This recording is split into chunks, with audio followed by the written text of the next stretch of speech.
The surreal tone of Dying Light 2 Stay Human combines a very serious End of Days theme with silly characters and mini-games that have you smacking zombies off skyscrapers with a cricket bat. It's bizarre, but somehow works extremely well. This zombie-smashing action game is a strong post-apocalyptic adventure with top-tier parkour movement, an expansive open world, and lots of great characters. What doesn't work so well is how it combines a near-lethal assortment of bugs with a story centered around a protagonist so uninteresting that he's all but undead on arrival.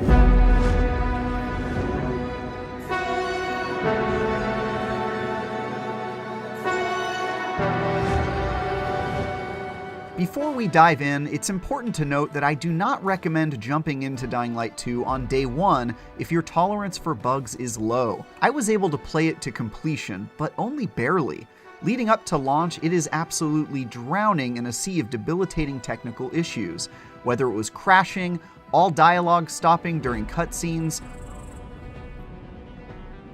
all audio being replaced with this terrifying sound, getting locked out of quests, uneven frame rates, and too many others to list here.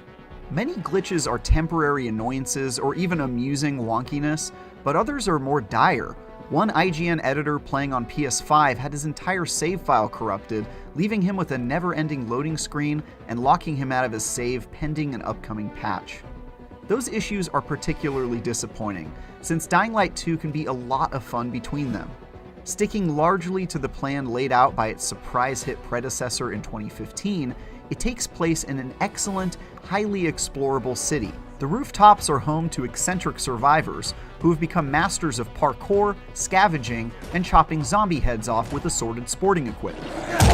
By day, the zombie swarms crowd into buildings to hide from the sun, and by night they pour into the streets in daunting masses. But the real tension comes from managing the terrifying meter that counts down your own transformation into a brainless shambler. Like nearly everyone else, you're infected with the zombie virus, and staying in near constant contact with UV rays is the only thing delaying the inevitable.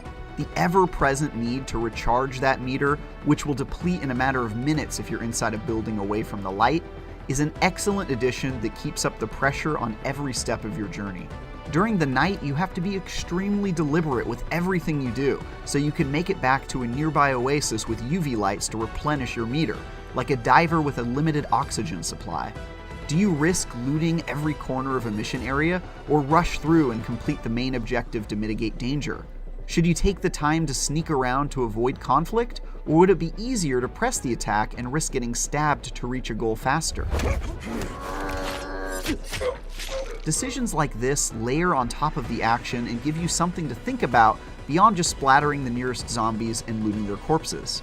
The biggest highlight of Dying Light 2 by a mile, though, is its liberating and smooth parkour system, which improves upon the first game's already impressive toolbox. You'll leap from building to building, scale skyscrapers, and even swing around with a grappling hook with intuitive ease. Since the city streets are flooded with the undead by night and not yet dead bandits by day, sticking to rooftops quickly becomes one of the most intricate and high-stakes games of the floor is lava of all time.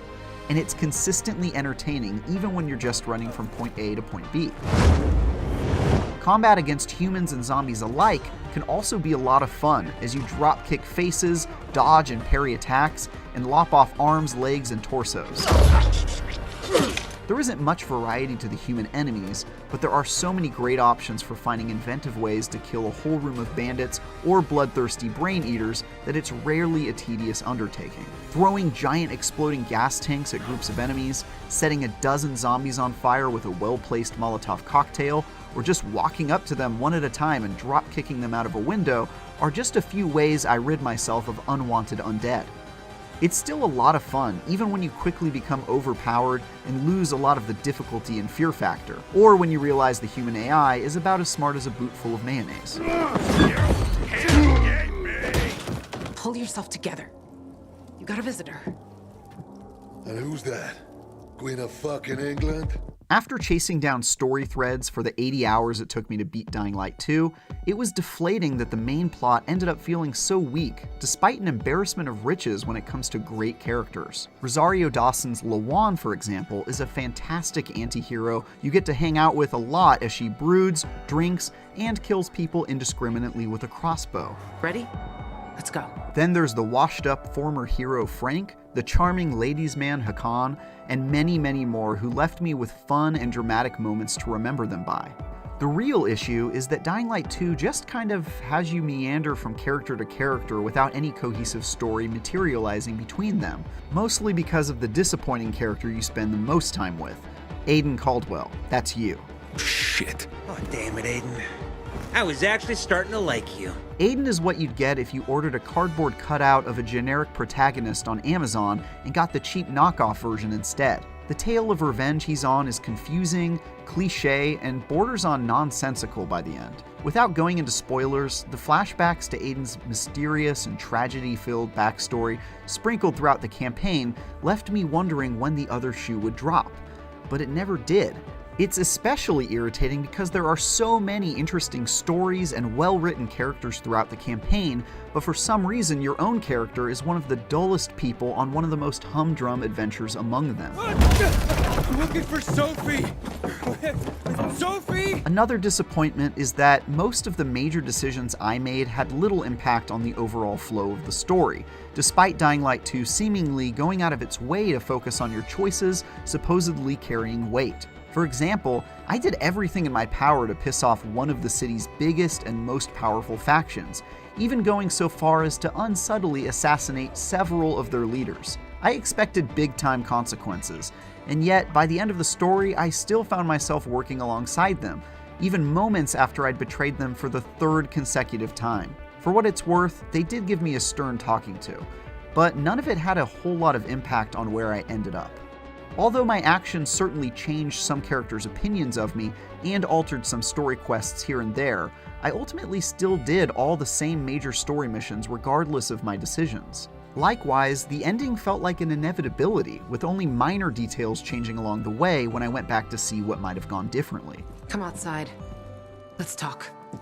Dying Light 2 also features a drop-in co-op mode, where up to 4 players can explore the city together and take on any activity from story missions to parkour minigames to boss fights. It's not only impressive that so much of the campaign can be enjoyed together, but it has just about every feature I could have asked for from a modern co-op game. There's difficulty scaling to account for more people in the action, player-specific loot so you don't have to fight with friends over weapon drops, and crucially, all progress, XP, and story decisions carry across to your save file whether you're the host or a guest.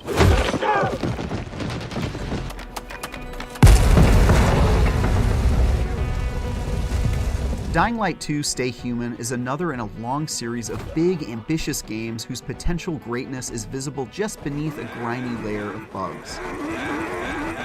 It could very likely become the stellar zombie survival adventure it's meant to be someday. For now, though, it's best added to your backlog unless your irritation with crashes and technical issues is outweighed by eagerness to dance across rooftops with its excellent parkour, which, when everything works, is an unforgettable way to explore the Last City's open world and join in the post-apocalyptic stories of its many weird and distinctive characters. No patch can fix the forgettable main plot, or the protagonist I couldn't pick out of a police lineup even after 80 hours in his shoes, but Dying Light 2's streets managed to tell their own stories. For more open-world adventures, check out our reviews of Far Cry 6's Control DLC, or